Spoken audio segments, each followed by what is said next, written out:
Hi there, this is Tim Bridger from Citizens Advice East Devon, with a little information clip about the Coronavirus Job Retention Scheme, more commonly known as Furlough. Many employers have already signed up to this scheme, but there was one important change made late on before the scheme went live that could leave employers ineligible to claim the grant unless they take action. The scheme was opened to employers on the 20th of April, with more than 140,000 applying to the fund in the first day. The scheme is designed to support businesses that have been forced to halt their operations due to the lockdown currently in place to help slow the spread of COVID-19. The Coronavirus Job Retention Scheme was set up to protect your job if your place of work has been shut down. It will allow your employer to pay you whilst there is no work to do. This is known as furlough. To be entitled to the payment, you must have been employed on the 19th of March 2020 and be paid for the PAYE pay-as-you-earn scheme. You can be furloughed if you are a casual worker, on a temporary contract, a 0 hours contract, an agency worker, or an apprentice. If you stopped working on or after the 28th of February 2020, you might still be able to be paid if your employer rehires you.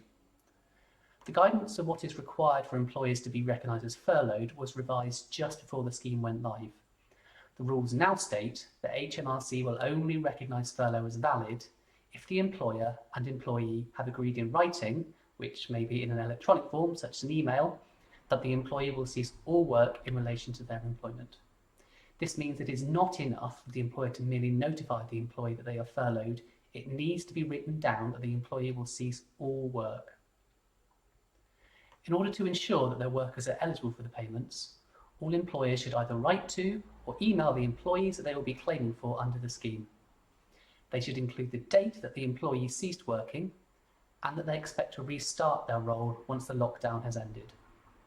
Whilst there needs to be a written record, the employee does not need to provide a written response. This written record must be retained for a 5-year period. Under the scheme, employers can apply for a grant that covers 80% of their usual monthly wage costs, up to a maximum of £2,500 per month per employee, plus the associated employer NI contributions and pension contributions. Some employers are choosing to top this up to full pay.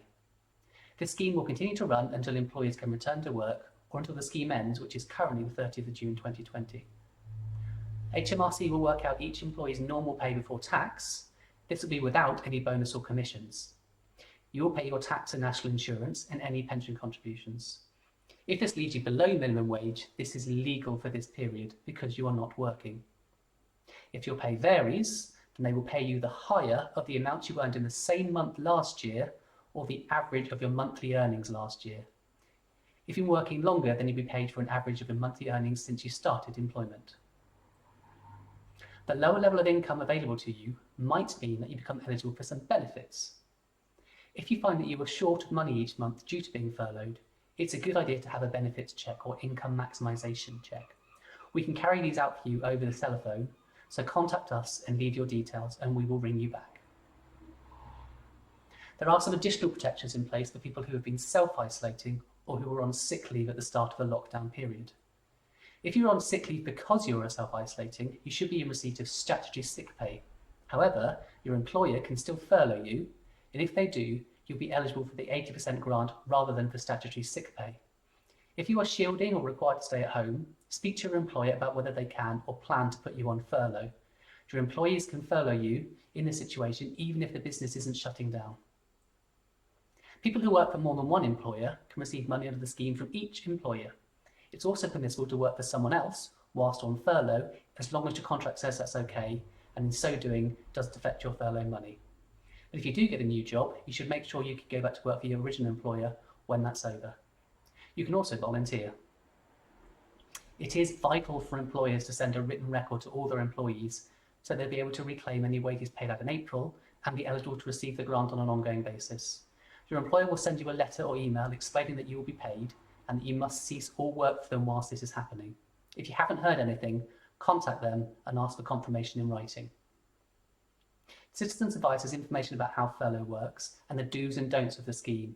It's all available on our website, citizensadvice.org.uk. You can also contact Citizens Advice East Devon via email on inquiries@citizensadviceeastdevon.org or leave your details for an important advisor to call you back. by calling 01 404 42 227. I hope that was useful. Please do get in touch if you need advice and support on this or on any other employment or money related issue. Thank you and stay safe.